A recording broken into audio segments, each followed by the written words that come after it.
El objetivo de todos acá va a ser reflexionar sobre el papel de la sociedad civil y el sector privado para tratar de crear mecanismos de diálogo e incidencia que amplíen la participación de los ciudadanos en la formulación, implementación y evaluación y monitoreo de políticas públicas, la toma de decisiones, la fiscalización de la inversión y sobre todo que controlen el uso del poder excesivo o abusivo de sus representantes, que atenten contra la libertad de sus ciudadanos para que en ese deseo buscar lo mejor para ellos y para sus familias sin dañar a nadie y no tener que estar haciendo lo que los políticos nos ordenan a través de leyes. Motivación del tema, la participación ciudadana resulta fundamental para brindar mayor legitimidad y eficacia en las políticas públicas, permite aumentar la transparencia, lograr la rendición de cuentas, lo que hoy día nos preguntaremos si realmente todos esos mecanismos creados o que hemos estado creando son eficaces, cuáles han probado ser más eficaces y dónde. La incidencia en los procesos de toma de decisiones de política supone un ejercicio de poder y esto podría estar modificando la relación asimétrica entre el ciudadano y el Estado. En tal sentido, cada ponencia nos permitirá escuchar diferentes experiencias e iniciativas. Las 4 preguntas que este panel pretende responder son: ¿de qué manera se relaciona el sector público y las organizaciones de la sociedad civil para incidir en las políticas públicas? ¿Qué espacios en común se han generado entre estos actores para promover la incidencia de la ciudadanía en las políticas públicas? ¿Cómo se puede fortalecer el rol de la ciudadanía para alcanzar un nivel de incidencia significativo? Y finalmente, ¿qué mecanismos de incidencia ciudadana? Entonces, le cedo la palabra a Arturo Belot para que empiece el tema. Es oficial de enlace para Bolivia y Perú de Agroacción Alemana, administrador de empresas con 18 años de experiencia en el trabajo en diferentes ONGs y redes bolivianas en temas referidos a la promoción y exigibilidad de los derechos humanos, el derecho a la alimentación, el fortalecimiento de las organizaciones de la sociedad civil, apoyo a organizaciones de base, así como la gestión y gerencia de ONGs. Está motivado por los cambios y las transformaciones a partir de los ciudadanos, investiga el rol y la contribución de la sociedad civil emergente. Actualmente es representante de la ONG alemana que ya hemos mencionado y que es una organización que fue fundada en 1962, constituida como parte del Comité Nacional de la Organización para la Alimentación y Agricultura de las Naciones Unidas, FAO. Es una de las más importantes organizaciones privadas de cooperación alemana y financia su labor con donaciones y subvenciones públicas. Arturo nos hablará de la incidencia de las organizaciones de la sociedad civil en un contexto cambiante. ¿Tiene 5 minutos, Arturo?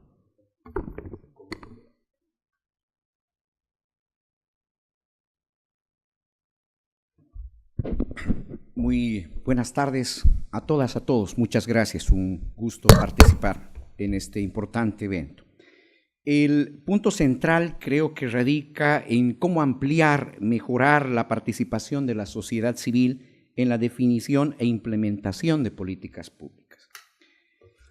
Aquí la pregunta específica es de qué manera se relacionan el sector público y las organizaciones de la sociedad civil.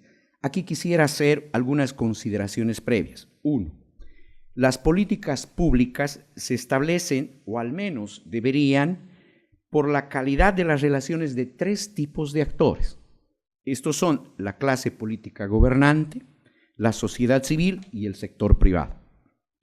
De los 3 actores, la clase política gobernante detenta el mayor poder, al menos en lo formal. Por tanto, es la clase política gobernante la que determina las políticas sociales, económicas, ambientales, organizativas, etc. En suma, es la que incide principalmente en la felicidad, la paz, el desarrollo, el bienestar o no también de las sociedades que habitan en un determinado territorio. Entonces, diríamos que la manera en la que se relacionan la sociedad civil y la clase política gobernante es a través de las políticas públicas. De ahí la importancia de ampliar y mejorar la participación de la sociedad civil en la definición de políticas públicas. Pero quisiera avanzar un poquito más a caracterizar, es decir, a intentar respondernos cómo ha sido esta relación hasta ahora en el contexto latinoamericano. Entonces vemos que la economía de América Latina en general ha crecido, aun cuando se desacelera en los últimos 4 años, la pobreza ha disminuido, la salud, educación, los servicios básicos también han mejorado significativamente. No obstante, más allá de las corrientes ideológicas en los diferentes países, sean estas de izquierda, de derecha, llamadas progresismo, populismos, etcétera, podemos notar que hay un horizonte. Este horizonte se llama crecimiento, ¿sí? Podríamos llamarle ideología. El crecimiento se ha planteado como el principal derrotero de los estados. Entonces, para lograr este crecimiento, los estados buscan incrementar notablemente la inversión privada, principalmente a la extranjera.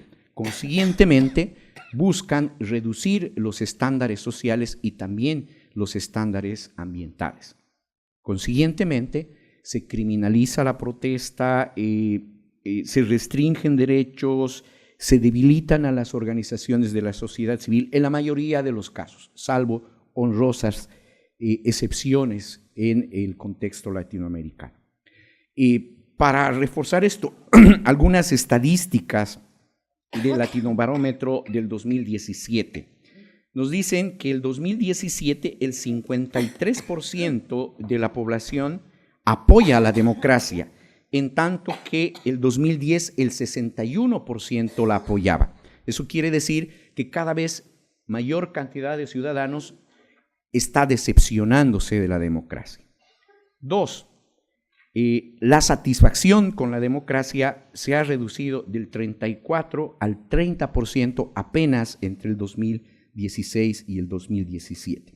Entonces, en conjunto, lo que quiero explicar y exponer es que si no preservamos la democracia, si no incrementamos y mejoramos y hacemos efectiva la participación de las organizaciones de la sociedad civil en la definición de políticas públicas, la credibilidad en el Estado, en la fe del Estado, en las instituciones del Estado, en los gobernantes, se deteriora con el transcurrir del tiempo.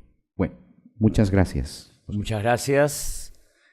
Ahora Luz Flaviana nos hablará de mecanismos de representación de la sociedad civil en la incidencia a partir de una investigación que ha hecho el CEMEFI, resultados preliminares. Luz Flaviana. Muchas gracias, José. ¿Sí me oyen?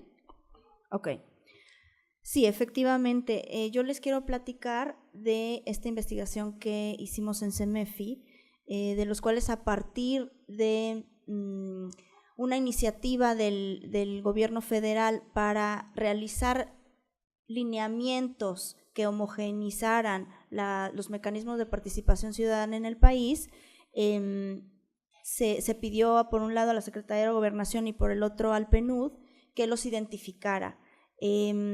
Estos mecanismos, el PNUD identificó 139 y la Secretaría de Gobernación identificó 513. Y a partir de ellos, de este listado de mecanismos, se hizo esta investigación tratando de saber cuál es el papel de las organizaciones de la sociedad civil en estos mecanismos. ¿En qué sentido?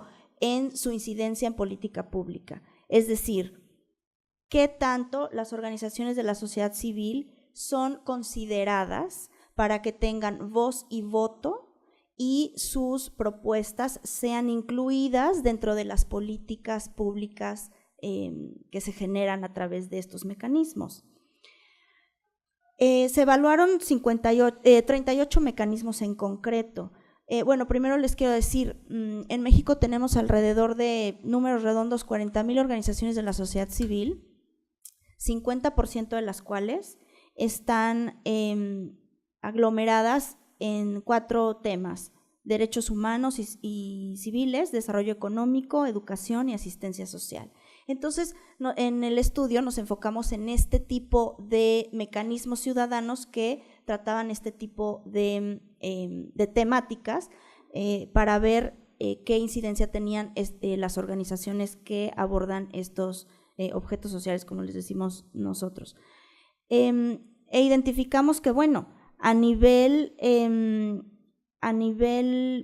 dijéramos, de consulta de las organizaciones, más o menos los mecanismos sí consideran a las organizaciones. En un 50% más o menos de estos 38 que les dije, 38 mecanismos, consideran en un nivel de consulta a las organizaciones, es decir, las organizaciones pueden ir y opinar sobre la política pública. Sin embargo, en cuestión de deliberación, es decir, esta definición última que les hablaba de que realmente la política pública incluya las propuestas de las organizaciones de la sociedad civil, pues ahí nuestro porcentaje se derrumba. Y solamente en un mecanismo de política pública asistencial y en uno de derechos humanos se informa a las organizaciones de la sociedad civil y las organizaciones participan en el seguimiento de esta política pública. De resto es como, gracias por participar, igual y no te tomo en cuenta, no pasa nada. Ahí hay un gran foco rojo en nuestra incidencia como organizaciones en los mecanismos de política pública. Pues lo dejo hasta ahí, nada más para que se den una idea de cómo está el asunto. Muchas gracias, Flaviana. Le toca a Mayén, ella nos hablará de básicamente los mecanismos, la eficacia de los mecanismos de diálogo, gobierno abierto entre la relación con la sociedad civil y el Estado, en la relación entre la sociedad civil y el Estado. Mayén. Hola, buenas tardes, mil disculpas, me ataqué tos. A ver, tenemos en el Perú, hemos formalizado diversos mecanismos, juntas vecinales, cabildos abiertos, una suerte de cabildos regionales, audiencias públicas regionales, etc. Y, digamos, durante muchos años, además, hemos impulsado desde el Estado mismo cosas como el presupuesto participativo. Y con el tiempo nos hemos ido dando cuenta que no necesariamente funcionan muy bien, ¿no es cierto? Pese a que tienen lo que fue en algún momento la gran aspiración, legalidad, tienen organicidad, están reconocidos, en teoría tienen presencia y un nivel de poder. Lo que es cierto es que estas organizaciones terminan siendo bastante tomadas por los propios gobiernos donde están. En muchos casos no funcionan y en otros casos, cuando sí han logrado algo, tenemos, por ejemplo, en el caso del presupuesto participativo, ejemplos muy buenos, pero siempre en sociedades más pequeñas. Cuando uno pone un presupuesto participativo en sociedades muy grandes, la dificultad de tener una clara representación hace que no tengamos necesariamente toda la participación que quisiéramos. Pongo ejemplos. En un lugar pequeño donde decidimos una inversión, decidimos entre gente que se conoce o que relativamente se conoce, grupos que saben lo que están buscando. Cuando ponemos vamos a decir, San Isidro, Miraflores, intentamos hacer estos mismos tipos de mecanismos, pero no hay el mismo nivel de participación de la gente, salvo algunas personas que de una forma u otra se medio profesionalizan. Hace poco, un grupo de alumnos de pregrado hizo una tesis sobre el ejercicio de planificación estratégica de San Isidro, que fue muy impulsado por el gobierno local, que tuvo más reuniones y más talleres que ningún otro de estos ejercicios de planificación estratégica, y lo que encontraron fue que, pese a que tuvieron muchos más talleres, muchos más recursos de la municipalidad apoyando, lo que no encontraron es que la calidad de la representación sea la adecuada. Es decir, cuando uno comparaba quiénes participaban versus cómo era la conformación de la población de la localidad, uno encontraba una gran distancia. Por ejemplo, jóvenes muy ausentes, una gran participación de personas mayores, que probablemente eran personas que tenían más tiempo y estaban más involucradas en el día a día de su comunidad, pero un distrito como San Isidro, que tiene una tremenda influencia de gente que no vive allí, pero que todos los días pasa allí muchas horas, que toda la parte empresarial casi no tenía participación, y tenían que pedirles que participaran. ¿Por qué? Porque el mecanismo per se no era probablemente el más adecuado para esa realidad.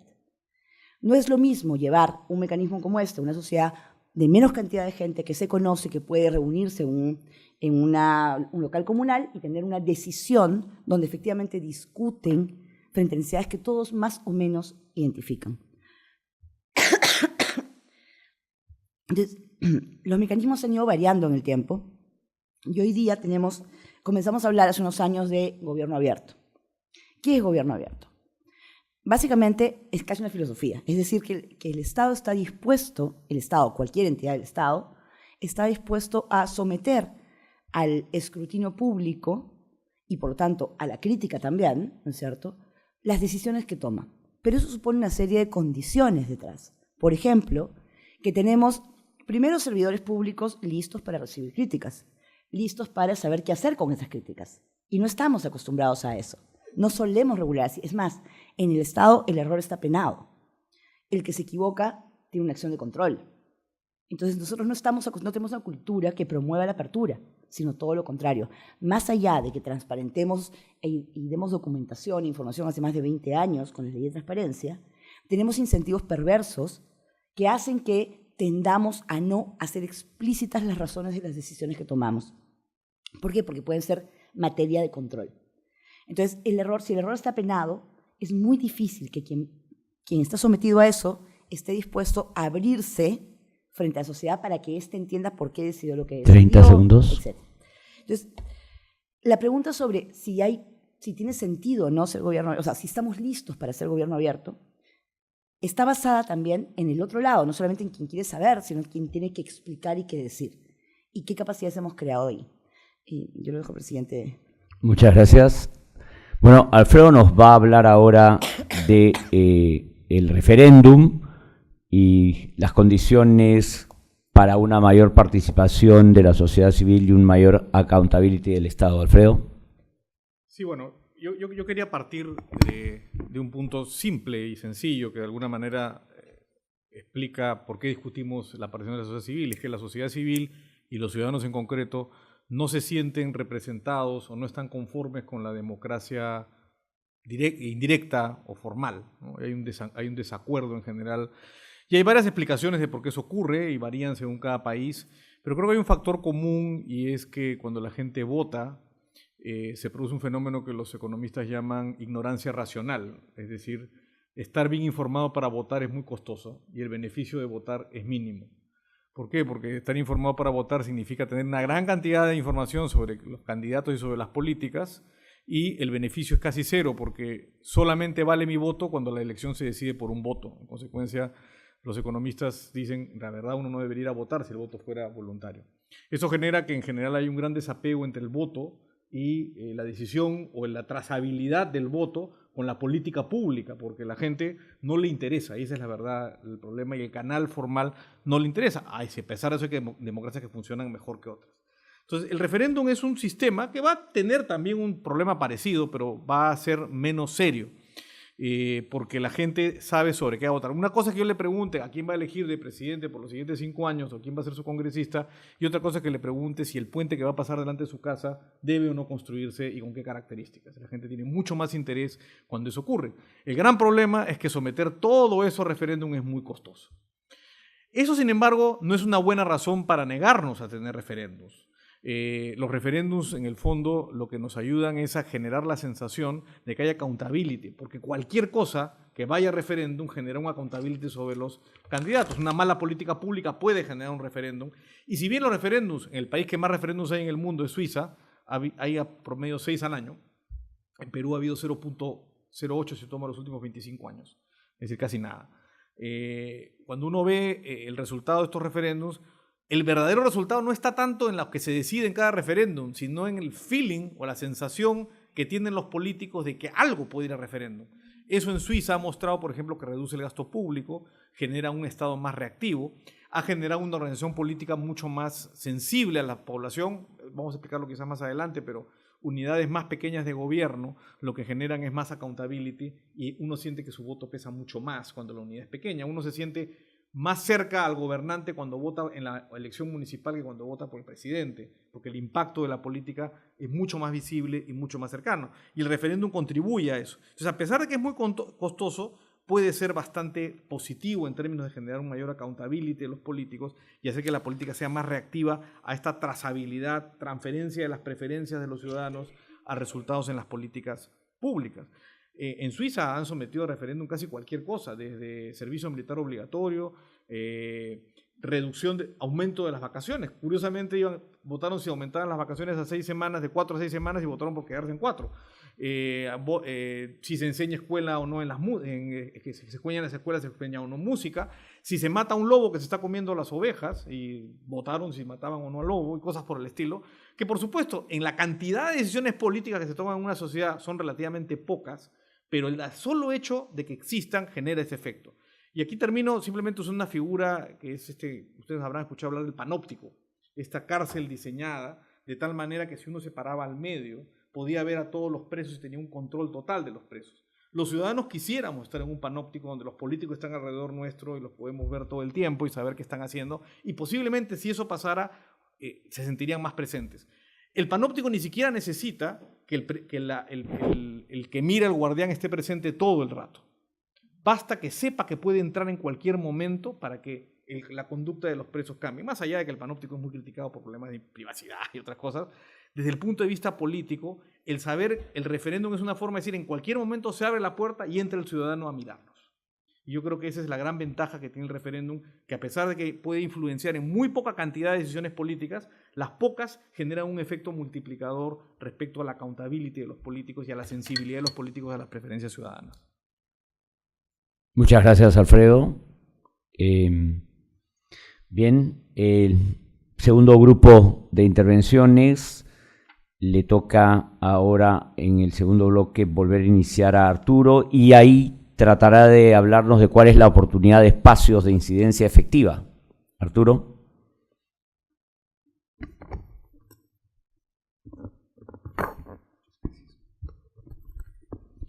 Gracias, José.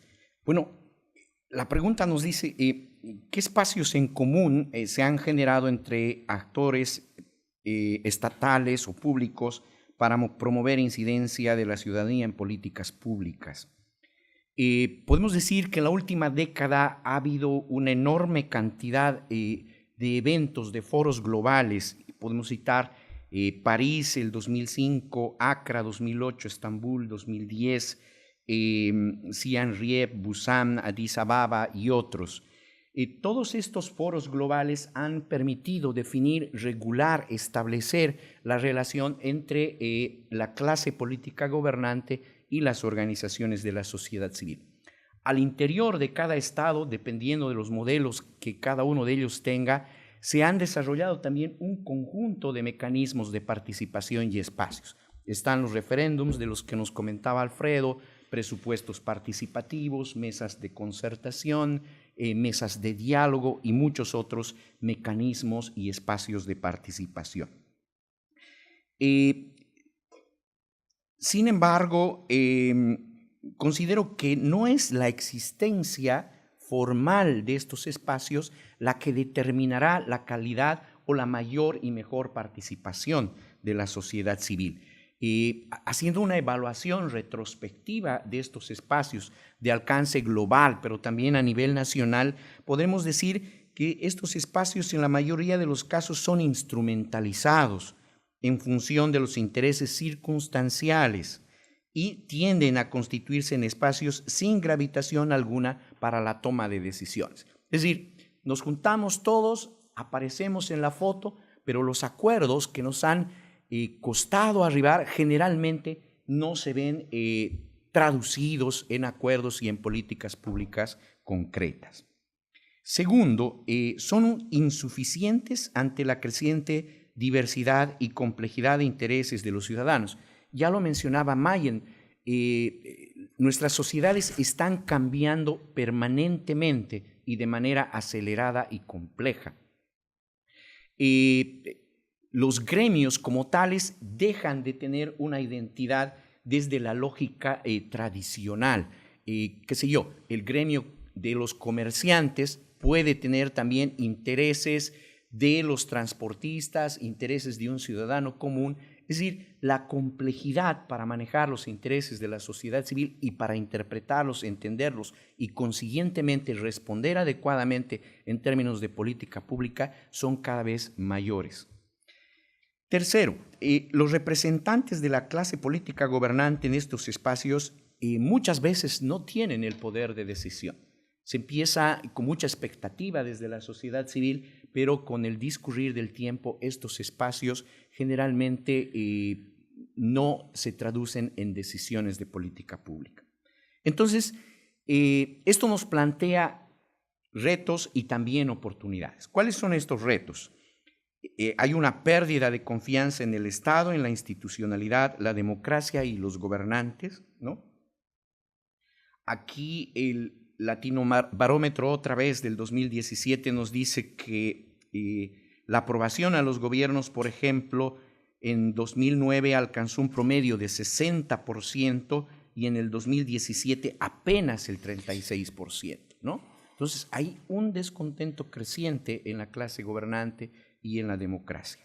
Entonces este es un reto importante que nos debe llamar a reflexionar y a tomar medidas y acciones desde todos los sectores involucrados, porque podríamos correr el riesgo de aventuras políticas, ¿no? Hay un filósofo que dice, estamos entrando a una época de barbarie política, donde corrientes dictatoriales, autoritarias, parecen emerger con mucha fuerza y aparentemente ganan un creciente respaldo de la sociedad. 30 segundos. ¿Cómo no? ¿Y cuál es la oportunidad? La oportunidad es reinventar estos espacios de participación para que realmente sean efectivos, donde a partir de un diálogo honesto, transparente, sincero de parte de todos los actores, puedan emerger acuerdos que tengan sentido, que valgan la pena, que transformen la vida de la gente y de las sociedades. Gracias. Flaviana le toca, pero antes quisiera presentarla como se debe. Ella es máster en Administración, especializada en organizaciones con posgrado en Administración de la Universidad Nacional Autónoma de México, licenciada en Sociología por la Universidad Autónoma Metropolitana, Unidad Iztapalapa. Trabajó como asistente de investigación a nivel de licenciatura para distintos grupos de investigación en el Departamento de Sociología de la Universidad Autónoma Metropolitana. Ha sido editora de revistas científicas para Cielo México de la UNAM y coordinadora académica de becas internacionales en Cenacit, Panamá. De junio del 15 a julio del 2018 se desempeñó como líder de OSC Digital en el Centro Mexicano para la Filantropía, el CEMEFI, coordinando el programa de donaciones de tecnología a nivel nacional para 12 países en América Latina. Además, acompaña a organizaciones hispanoparlantes en el proceso de determinación de la equivalencia para ONG SURS, y a partir de 2018 se incorporó a la Dirección de Investigación del CEMEFI para colaborar como líder. En este bloque, ella pretenderá responder a la pregunta de qué espacios en común se han generado entre actores para promover la incidencia de la ciudadana en políticas públicas. Y yo voy descubriendo que todos van a tener que resaltar un poco el descontento en la mediación de los partidos y por qué la fe en las organizaciones de la sociedad civil si nunca serán partido. Muchas gracias. Gracias, José. Sí, yo quiero en específico, y por hilando con lo que dice Arturo de estos mecanismos que la formalidad no necesariamente tiene que ver con la eficiencia, quiero dar como algunos testimonios de organizaciones, de grupos de organizaciones de la sociedad civil en México, que a lo largo de estos años, estos últimos 18 años, a partir del año 2000, que hay alternancia política en el país por primera vez desde 70 años atrás, que se abren como el espacio para que se formen organizaciones y que puedan incidir en política pública, y cómo ha sido que algunas de ellas han podido hacerlo, más allá de los mecanismos formales y de la legislación, y que si hay lineamiento, que si no hay lineamiento, que si es efectivo, que si no es efectivo. Hay organizaciones que de facto, dijéramos, han aprovechado el espacio político para unirse y llevar a legislación sus objetos sociales, es decir, lo que les interesa que quede legislado para el bien común. Una de ellas, bueno, les daría como algunas de las legislaciones que fueron hechas y a partir de estas organizaciones, que son, por ejemplo, la reforma constitucional en materia de derechos humanos, muy importante para nuestro país, que sucedió en 2011, la reforma política de 2012, que por primera vez en el país pudimos tener candidatos ciudadanos, candidatos independientes, que se liga con este descontento a nivel internacional de los partidos y esta desilusión.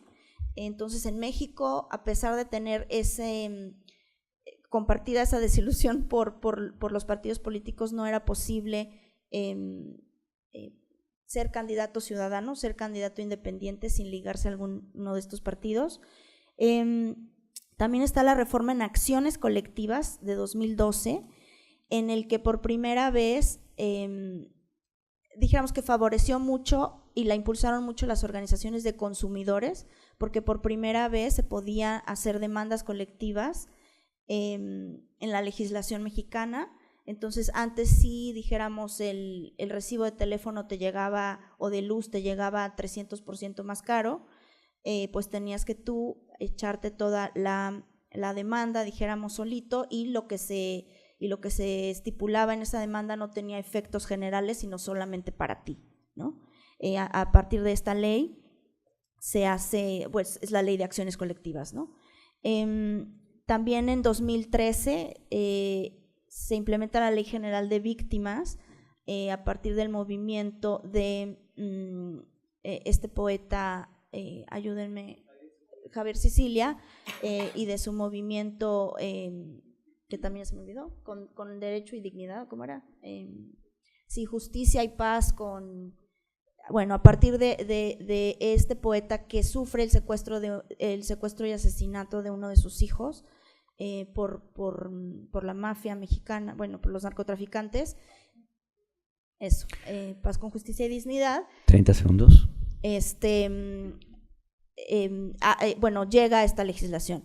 ¿Y cómo hacen estas organizaciones para que sus causas se vuelvan estas leyes? Bueno, cuentan con capital social, es decir, se unen, tienen redes de colaboración y confianza, tienen deliberación y capacidad discursiva, es decir, saben de lo que están hablando, están informados, elevan el nivel de debate legislativo, bueno, y a nivel público también, porque son expertos en su tema. Tienen también la capacidad de protesta y movilidad social, es decir, salir a las calles y manifestarse, y hacen lo que se llama diplomacia ciudadana, es decir, es este cabildeo que ellos van con los legisladores y les cuentan de la causa y les dicen yo quiero que me apoyes, pero a diferencia del cabildeo, dijéramos, de las empresas o así, que es por un bien común, es un bien público, no es un bien. Entonces, todo esto hace que las organizaciones y el tener esa estrategia y el saber cómo manejar cada una de estas mecanismos, o no sé cómo llamarlos, hace en diferentes momentos, que los manejan en diferentes momentos y surtan efecto. Obviamente no son perfectas estas leyes, obviamente no todo el mundo está de acuerdo, pero dijéramos, son casos de éxito donde podemos tener bastantes enseñanzas. Gracias. Muchas gracias. Ahora, Mayén, ¿son los mecanismos o las formas de relacionarse las que garantizan una adecuada participación? A ver, yo creo que hay una combinación. Yo quería tomar a partir de lo que decía, de lo que ha dicho Fabiana, el ejemplo de lo que nos ha pasado en los últimos 2 años con el movimiento Ni Una Menos. Lo que uno ve es que después de muchos años en un país donde hemos estado entre los países con mayor violencia de género que ha habido, de pronto, hoy día, en casi meses, tenemos una comisión ministerial a la que asiste el presidente, que aprueba un plan para ver cómo resolvemos problemas de género, políticas de género. Tenemos cambios en la ley penal, tenemos cambios en la ley procesal penal, tenemos delitos nuevos. Tenemos además un nivel de denuncia que no hemos tenido, denuncia pública que no hemos tenido nunca. Tenemos comportamientos en las oficinas distintos. Comenzamos a tener una serie de reglamentos internos y de eventos en las organizaciones públicas y privadas para enfrentar este problema, para hacer evidente un problema que tiene muchísimos años en el Perú, que no es un problema nuevo. Perú hace muchos años que es uno de los países con más problemas de violencia contra la mujer y que ha estado normalizado, o sea, siempre estuvo normalizado. Frente a esto uno dice, bueno, entonces ese sí funciona, ¿no? ¿Y quién está detrás? Y lo que vemos son redes. Y como bien decía la colega, son redes que saben de qué están hablando, son redes que han logrado convocar, son redes que han logrado llegar a diferentes estamentos de la sociedad, de diferentes edades, con diferentes formas de convocatoria. Entonces, yo no sabría decir si son los mecanismos o sea, ¿qué es lo que funciona, ¿no? Porque para algunas cosas pareciera que esto funciona lo suficiente como para hacer que los políticos tomen decisiones, porque al final del día es eso, son los políticos, pero también es la conciencia que toma la gente y que hace que los políticos tomen decisiones. Entonces no podemos seguir pensando o seguir empujando esta idea que la sociedad civil influye al margen de la política. La sociedad civil y la política tienen que encontrarse en un momento dado y tienen que encontrar, si los partidos no están siendo capaces de ser la voz de las personas, de los diferentes grupos con diferentes intereses en la sociedad, estos movimientos lo que están haciendo es poniendo en la mesa, haciendo evidente el problema para que la política y los políticos, que son los que la cumplen, giren hacia ella. Y es recién cuando eso sucede que, por ejemplo, el administrador público, que es el técnico de las políticas públicas, comienza a convertir esto en políticas nuevas.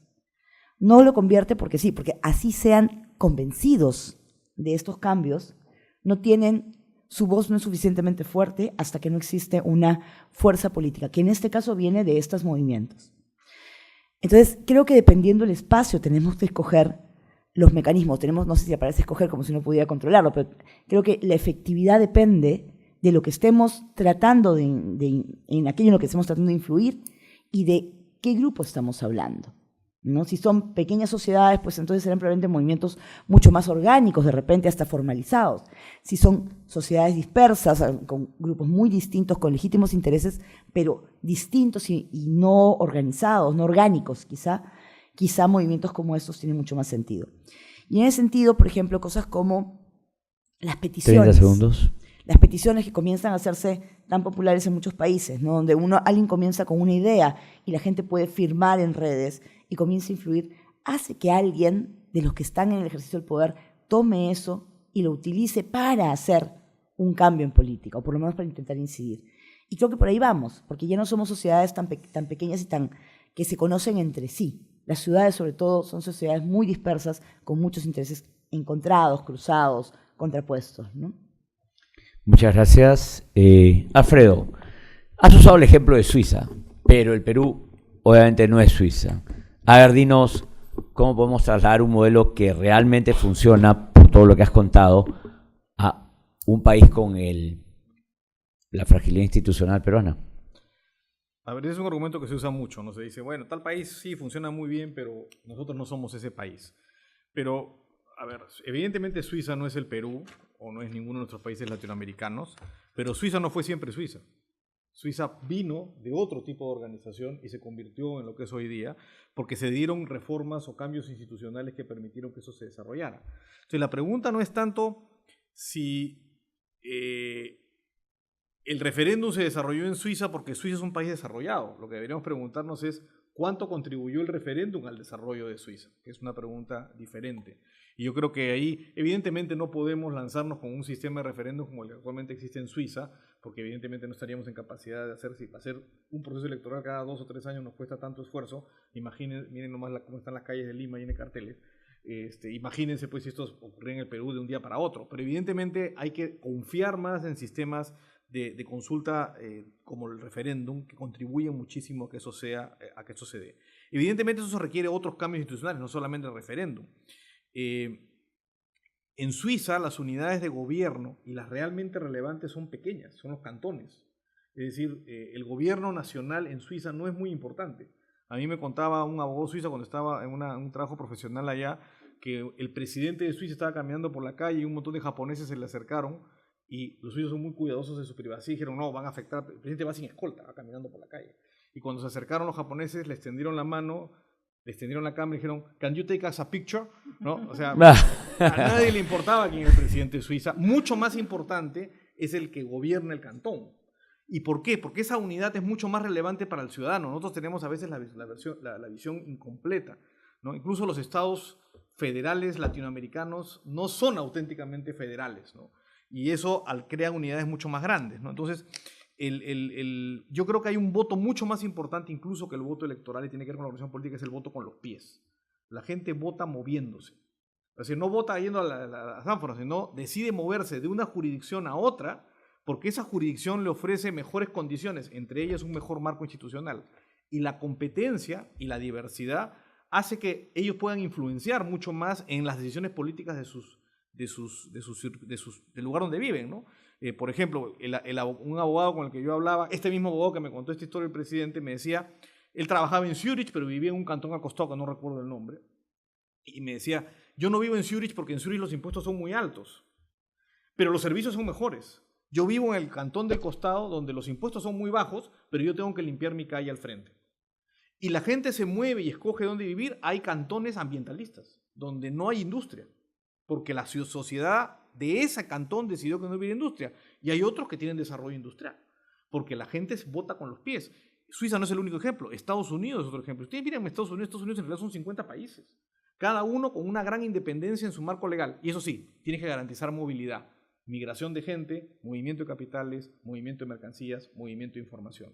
Si tú haces eso y un país, los políticos no reaccionan a la ciudadanía, la gente se va al país del costado, o al estado del costado, o al cantón del costado, donde la gente sí reacciona, donde el sistema sí reacciona.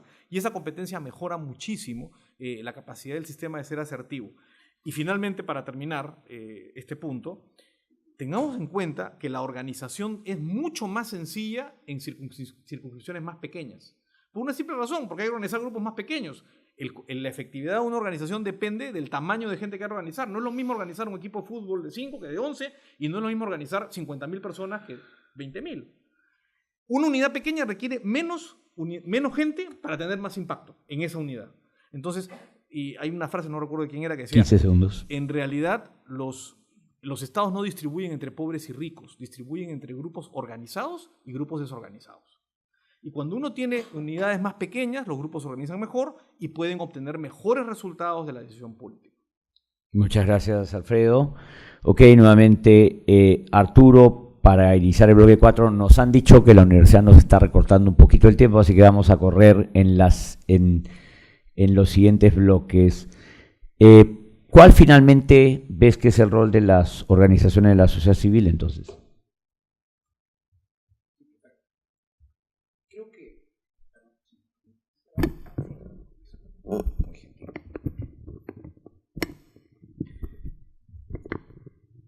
Gracias. Bueno, considero que la sociedad civil tiene varios roles. Uno de sus principales roles es el de constituirse en un innovador. Es un innovador social, económico, político, democrático.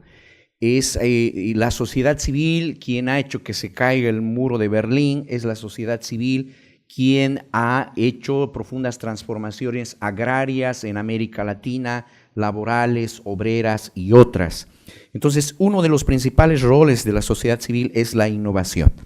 Un segundo rol importante es constituirse en un contrapeso democrático ante el exceso de poder, para establecerle los límites a este poder y para garantizar que las políticas preserven el bien común. Un otro rol de la sociedad civil es dinamizar, articular, potenciar, resignificar la democracia y la institucionalidad de los estados. Pero quisiera también concentrarme en qué se debe hacer para fortalecer a estas organizaciones de la sociedad civil. Ok, pero solo para cerrar algo, porque ya varios han mencionado la importancia de los partidos en la mediación, en la intermediación política, pero ya también Flaviana nos ha contado del gran descontento que ha habido con los partidos, y la mediación, las organizaciones de la sociedad civil están siendo un medio alternativo de mediación en las políticas públicas, espacio que deberán ocupar partidos. cómo cerrar ese círculo, porque las ONGs pueden incidir, pero no van a hacer políticas, no van a estar en los organismos de representación en el Congreso, no van a estar en los organismos de gobernanza, van a estar siempre ahí, ¿o cómo ves ese rol en la fortalecimiento? Sí, quisiera hacer una precisión antes, si me permites, José. Sociedad civil no solamente son las ONGs, son también los gremios, las organizaciones sociales, son también los think tanks que producen conocimiento, son también las organizaciones internacionales, las fundaciones. Hay una enorme diversidad de organizaciones de la sociedad civil. Y efectivamente, en términos formales, el poder de incidir y de transformar las políticas públicas está muy limitado. Sin embargo, yo me atrevo a plantear que es la actoría política de las organizaciones de la sociedad civil la que va a permitir transformar la sociedad. Entonces, un poco combinando entre la forma, la estructura que vendrían a ser los mecanismos, referéndums y otros, lo que estamos buscando son actores, y estos actores son actores poderosos. Es legítimo que existan intereses de uno y de otro lado, pero en tanto la sociedad civil no se constituya en un actor político, su poder de influencia, de decidir y de transformar va a estar muy limitado. Por tanto, para que la sociedad civil pueda constituirse en un actor político, es fundamental apoyar y fortalecer sus capacidades estratégicas, apoyar y fortalecer y construir redes de cooperación entre diferentes. Ok, muchas gracias. Muy bien. Ahora Mayén, pero presentémosla como es debido.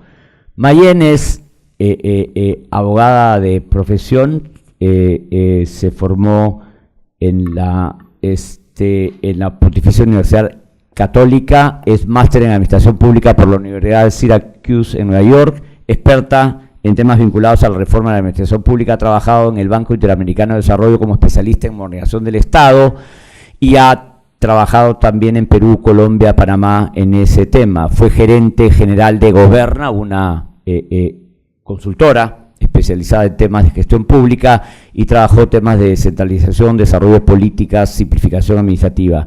Ha sido directora de estudios de la Facultad de Gestión de la Pontificia Universidad Católica y catedrática de la Maestría de Gestión Pública de SAN, y desde agosto del año pasado es nuestra secretaria de Gestión Pública. Mayén, respondiendo a la pregunta que te toca, ¿cómo ves la tecnología en todo este rol de incidencia? Yo lo que creo es que es una oportunidad y una complicación también para el administrador público. Por un lado, la tecnología genera un nivel de acceso de la gente a información de otros sitios que te genera expectativas muy altas. Yo quiero lo que estoy viendo que tienen en otro lugar, y lo quiero de una u otra forma, tengo mucha más diversidad para escoger. Eso hace que la expectativa ciudadana sea mucho más fuerte, mucho más alta, mucho más sofisticada y compleja frente a la administración pública.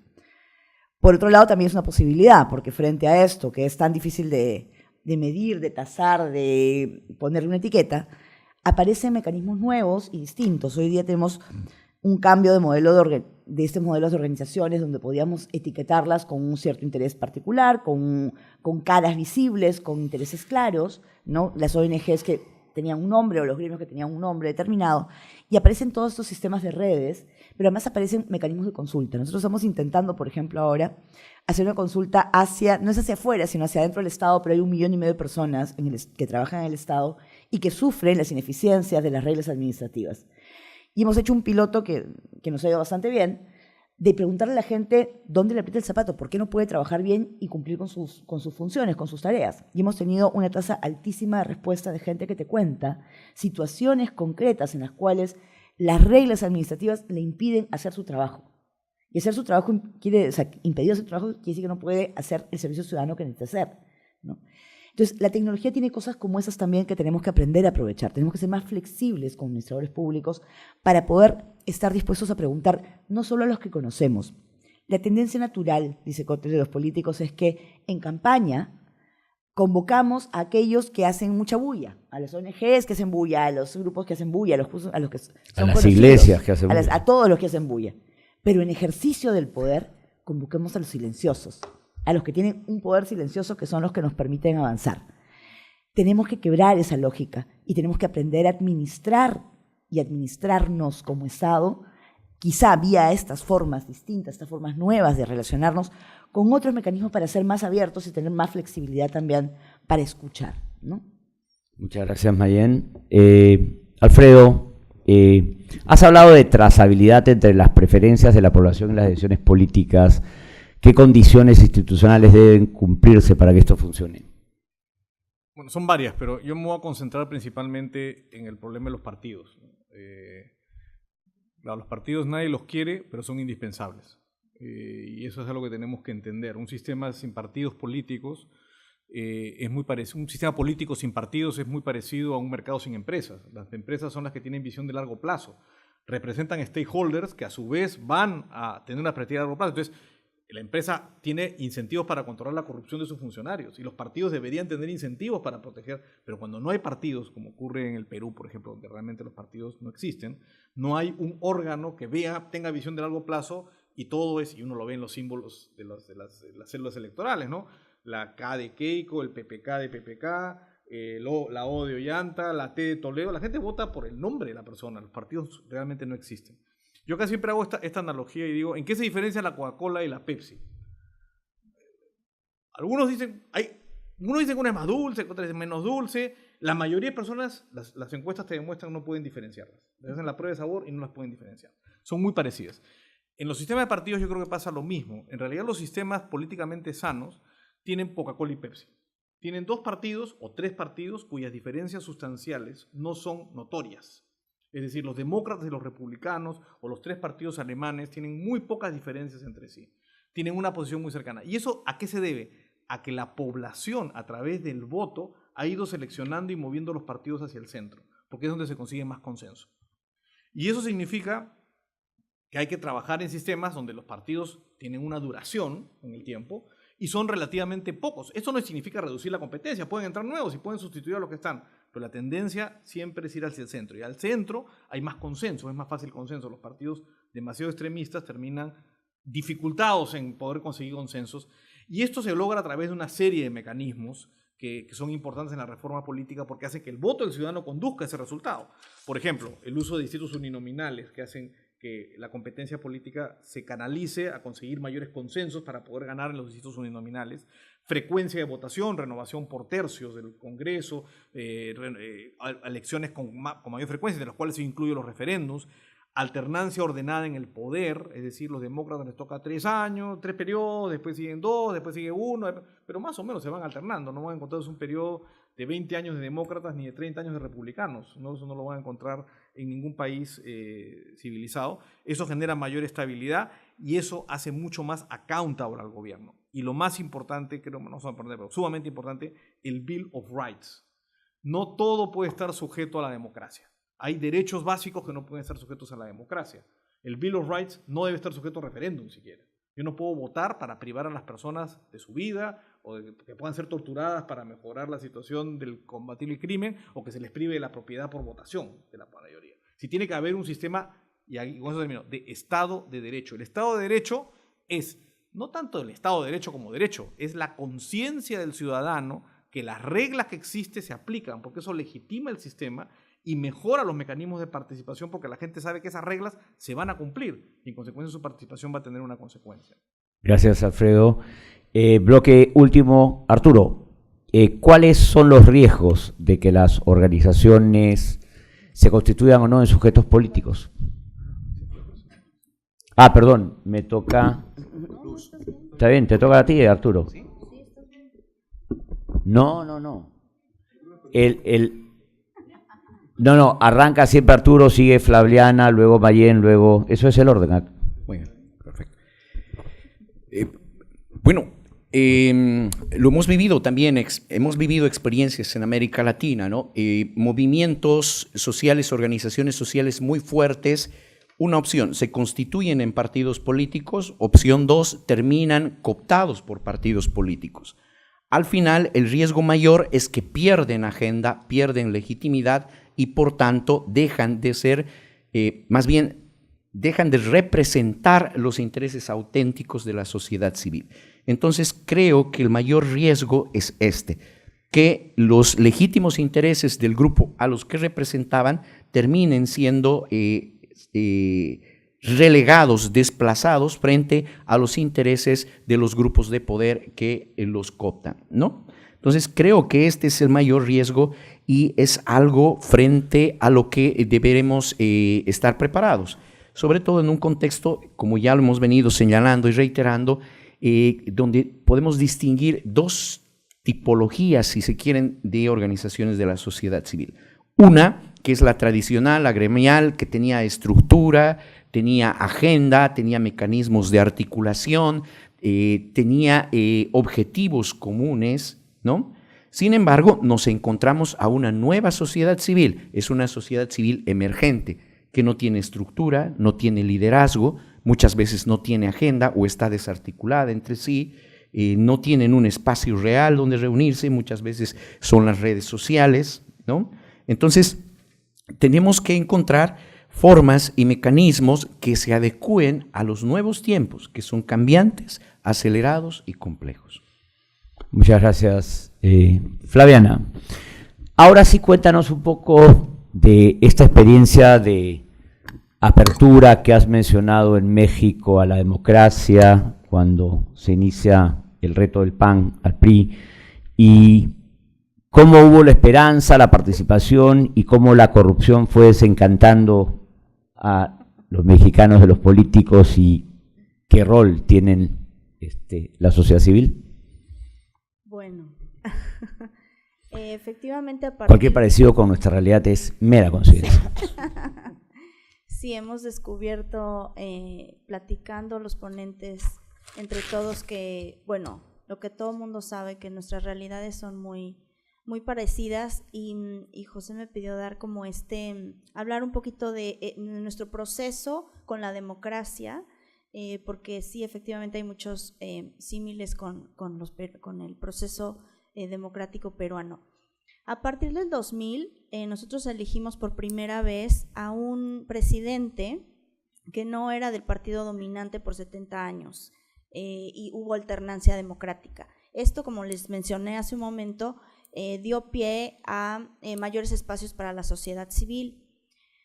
Sin embargo, dijéramos, a lo largo de los años, de los sexenios, nosotros elegimos sexenalmente al presidente, ha habido un desencantamiento de la democracia en sí, de los partidos, como ya lo hablamos, que a final de cuentas forman parte del desencantamiento general a nivel mundial de los partidos y de nuestros países en vías de desarrollo de la democracia. ¿Por qué? Porque descubrimos como sociedad que la alternancia no lo es todo, que igual roban los unos que los otros, o sea, y que la corrupción se ha vuelto como uno de los problemas más graves en nuestro país, porque no hay por dónde, o sea, todos como que los medimos con la misma vara.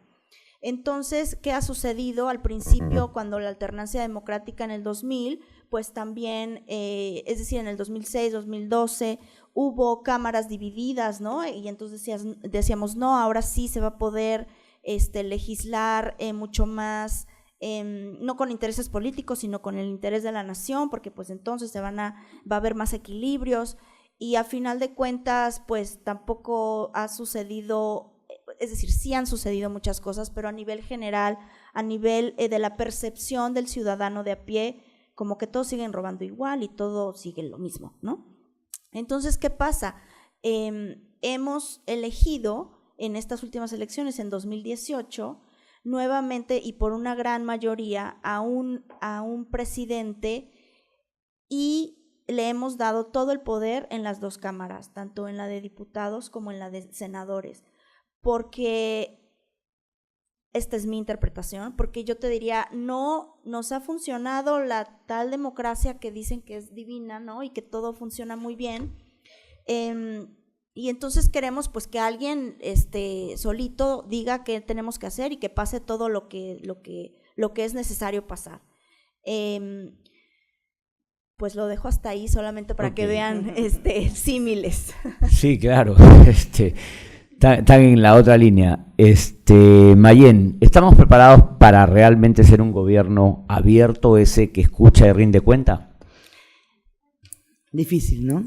Difícil por varias cosas. Primera, creo que tenemos, más allá del gobierno, el gobierno son personas. Y son personas tanto en la parte política como en la parte administrativa. Pero creo que también somos personas en un país que no está acostumbrado a ser democrático en esencia. No me refiero a la democracia de los partidos solamente, sino a la democracia, por ejemplo, en la escuela. Nuestra escuela pública y mucha de la escuela privada tienen un modelo absolutamente jerárquico, donde un alumno no tiene derecho ni a reclamar la nota que le pusieron, ¿no? Entonces, si los comportamientos en la escuela, en la familia, la socialización es jerárquica, es entre comillas, casi prepotente, es bien difícil que tengamos las condiciones para escucharnos unos a otros. Entonces, es muy complejo hablar de gobierno abierto cuando también, o sea, podemos abrir, podemos hacer transparencia, podemos hacer más de 20 años que nosotros somos los países que más información pone pública. O sea, ese no es el problema. Pero el problema está en qué hacemos con esa información, si somos capaces de usarla bien, para qué la usamos, quiénes la usan, si la entendemos, y luego, cuando la entendemos, si nos organizamos con eso para hacer algo. Pero además, cuando hacemos algo, ya estamos dando un paso más allá, que es casi un paso político, aunque no estemos en un partido.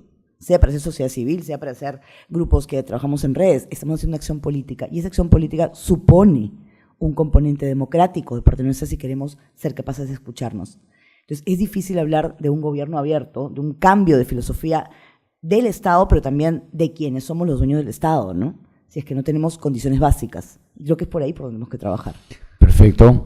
Bien, para terminar ya la jornada, Alfredo Bular, pero antes de que dé su último comentario, queremos presentarlo como Dios manda.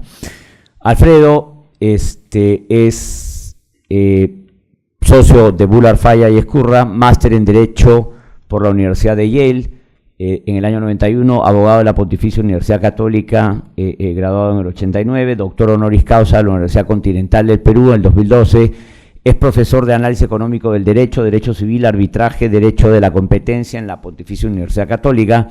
Ha participado como árbitro en más de 250 arbitrajes nacionales e internacionales, incluyendo casos administrados por la Corte Internacional de Arbitraje de la Cámara de Comercio Internacional de París y por el Centro de Conciliación y Arbitraje de la Cámara de Comercio de Lima. Presidente de la Comisión Técnica de Reforma de la Ley General de Arbitraje que elaboró el proyecto de la actual Ley de Arbitraje del Perú, expresidente del Tribunal de Defensa de la Competencia y la Propiedad Intelectual del INDECOPI, Instituto de la Competencia y Propiedad. Es autor y coautor de diversos libros, entre ellos El Derecho Civil Peruano, Perspectivas y Problemas Actuales, Doing Business en Perú, Derecho y Ambiente, la Relación Jurídica Patrimonial, Reales versus Obligaciones, Derecho, Economía, el Análisis Económico de las Instituciones Legales, Políticamente Incorrecto, Litigio Arbitral, el Arbitraje, y es un analista que leemos todos los domingos en los diarios. Alfredo, tu última participación, sí, no, él tiene sus minutos. Las reformas que se han planteado para ser sometidas a referendo, ¿crees que contribuirán a facilitar la representatividad ciudadana en las decisiones políticas? Como buen abogado, hay una respuesta que siempre los abogados dan que dice depende. Uno, creo que es saludable que se haya invocado el referéndum como un mecanismo para, de alguna manera, además creo que el presidente lo ha hecho con cierta habilidad para generar de alguna manera una confrontación política en la cual ha conseguido que la población se ponga a su favor, lo cual significa que está tomando en cuenta la acción ciudadana como un elemento importante y ha tenido algún resultado porque con la amenaza del voto de confianza han comenzado a trabajar en la reforma. Entonces eso muestra que hay una capacidad de utilizar la organización ciudadana de una manera efectiva si uno lo sabe manejarla. Ahora, si uno me pregunta, estas reformas, esto que se va a votar, ¿va a ayudar? El proceso puede ser que ayude, lo que van a votar dudo mucho, o sea, los cambios que se han propuesto me parecen en general intrascendentes, el más interesante es el de bicameralidad, está muy mal formulado, espero que se mejoren los proyectos, hay cambios, hay un asunto sobre aporte a los partidos que ya está en la ley, no sé para qué lo quieren pasar a la Constitución, y además hay un cierto consenso sobre eso, la no reelección de los congresistas me parece una mala idea.